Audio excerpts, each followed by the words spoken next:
Our focus now is on the men's semi-final. Can Jannik Sinner challenge the man who's made it his second home? Novak Djokovic knows what it's like to play here. Djokovic at Wimbledon moves through. And now the world number one, Alcaraz versus the number three, Medvedev. Medvedev looked sort of ordinary.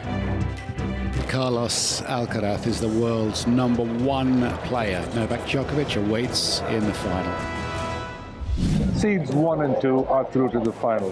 A very impressive performance by both players, defending champion Novak Djokovic and world's number one Carlos Alcaraz. The semi-final between Novak Djokovic and Jannik Sinner was always going to be good tennis. Both of them strike the ball exceedingly well. Jannik hits the ball incredibly hard from the backcourt. He's got a huge 125, 128 mile-an-hour serve. It's a question of keeping up the consistency. Well, 5 sets to separate them last year, and Djokovic still the undoubted master. I wonder how much more the apprentice has learned since then.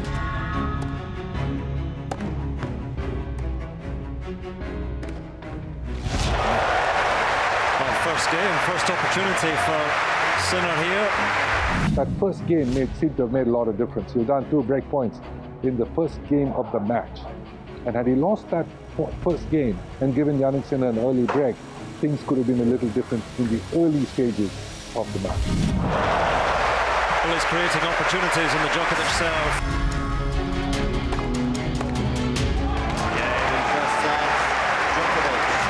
So Djokovic in the number 2 seed, but the overwhelming favourite. Once Djokovic got the first set and pulled ahead with the break in the second, it was only going to be a matter of time before the defending champion was going to hold on. Djokovic has the break in the second set. Sinner in all sorts of bother.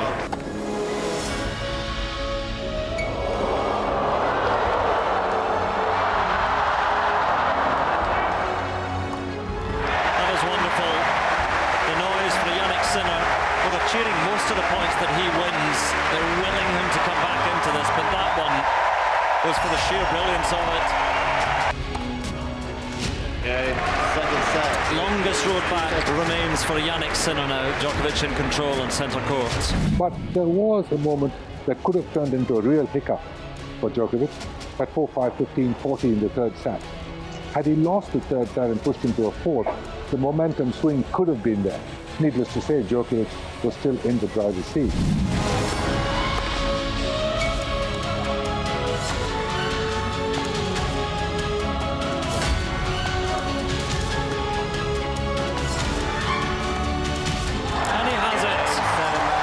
The streak goes on at Wimbledon. The irresistible force that is Djokovic at Wimbledon moves through. The scoreline doesn't quite indicate the ease of the match. It was not an easy match for Djokovic to win. There was a lot of pressure on him. Even though he won in straight sets, it could have just as easily gone to 4 or 5 sets. It was always going to be very close, very tense match. As it was the case, 3 very close sets. I think the scoreline maybe doesn't give the reality of what was happening on the court. It was super close. The third set could have gone his way. He had 15-40 and 5-4 and a couple of second serves, and he missed a few shots and allowed me to get into the tiebreak. A very clinical performance by Carlos Alcaraz, the world's number one player and the number 1 seed, in straight sets against Andre Medvedev. They are both in a first-time Wimbledon semi-finals. That's Medvedev at his best. Here you go.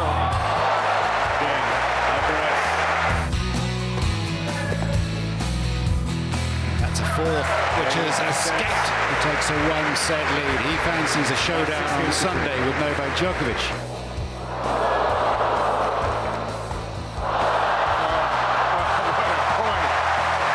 I couldn't get it out of my head that he was actually so far behind the baseline on Alcaraz's serve.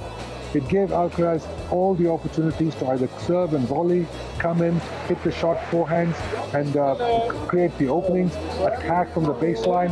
All of it with Alcaraz for the first 2 sets.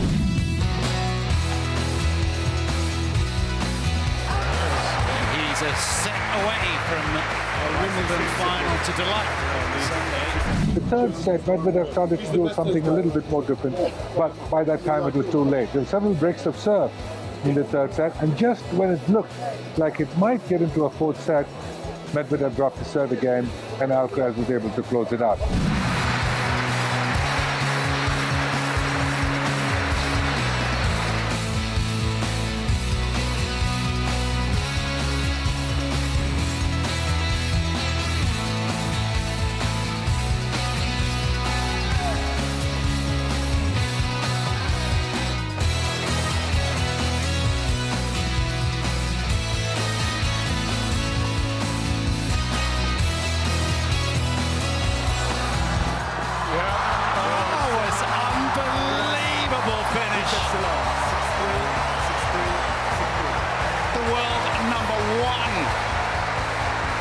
Swipes a forehand past the world number 3. We've got the final we wanted, really. There's the smile. What a way to end it. It was a very clinical performance by the world's #1 player, much more mature than a couple of years ago when Medvedev actually beat him here in 2021. So it was interesting to see how much Alcaraz has matured in today's semi-final match. I think Medvedev didn't have any openings at all during the course of the entire match. This is a dream for me, playing semi-final here, be able to play a final here in Wimbledon. Honestly, I can believe it, you know. What I can say is, you know, I'm gonna enjoy this amazing moment for me, and it's time to keep dreaming.